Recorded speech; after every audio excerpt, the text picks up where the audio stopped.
I grew up on movies, The Goonies or even Star Wars, where it was all about team building and groups and friends. And this sell on Power Rangers is like you get to fight bad guys with your friends, and I feel like that's what being young is all about. Like the revolution of being young and figuring out how to sort of own your own power. I love that as a theme.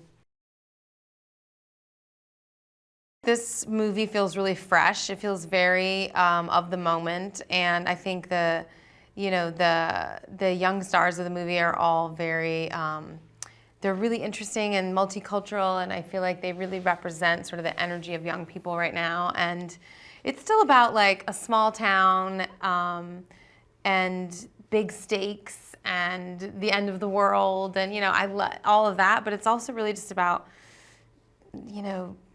young people finding themselves and like figuring out what their place is in the world.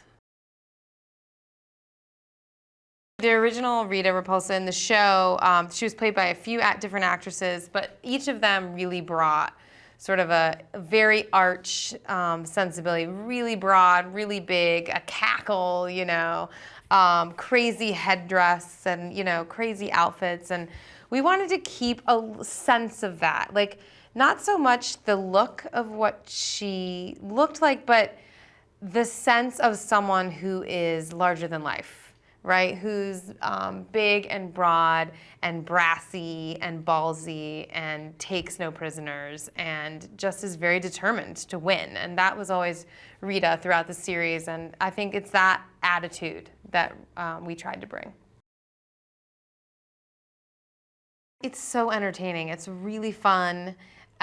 Great sense of humor, and then also it's kind of emotional. I think it really like gets you. There's a lot of emotionality in the movie and some really great performances, and then you're being sort of taken on a ride, which is I think why you go to the movies, why you sit in a theater with all of those people around you and have that communal experience is because you're sort of being blown away by what you're seeing on screen.